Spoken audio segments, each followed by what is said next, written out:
Qardaş, bax bu səsin səsini qıraqdan eşitmək üçün gəlir, bax. Bazarın ən qızğın vaxtı çəkirəm. Bəzi adamlar deyir, səs olsun danılır, bəzi adamlar deyir, İndi səsin səsinə bir qulaq gör hara gəlir. Bax, külək özdə əks istiqamətdə verir. Gedək maşına yaxından bax, səsin batıb bayaqdan danışamıram onu. Gedək yaxından bax, ödül görək. Birbaşa, Toğuza. Adımızı tutub birbaşa gəlib bura deyək qardaş. Mən elə bir şey yox ki, mən bu kənddə qoyum, o bizi kənddə eləmişlər ki, bizim qapıda toydur. Ha, bildiyin həmin sistemi yıxmışam, bax. Şirin, bir də oranın səsinə yaxınlaşmaq adam ne yaxınlaşır.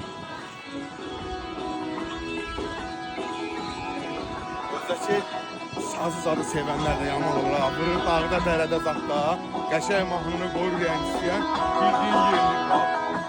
Arada bax gör ala, yoxsun geçsin. Bir də oranın sən.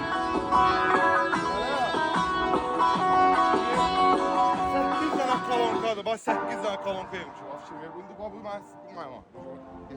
Saz qutarır, axırda onu çağırır. Bir qədər yaxın. Çək oranı çək.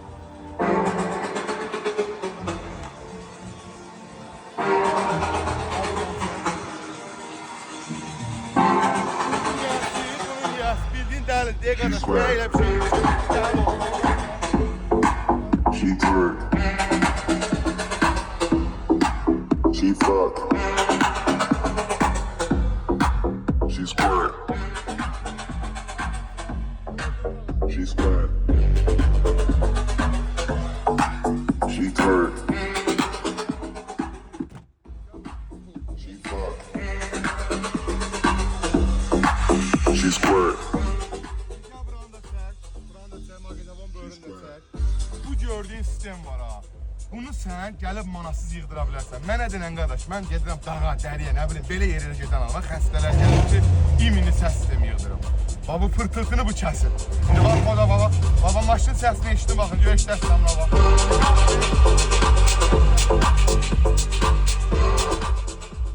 Heç nə yox, manatsız, vəsiqi qoydular, gəl, ünvanı da bir dənə göstər.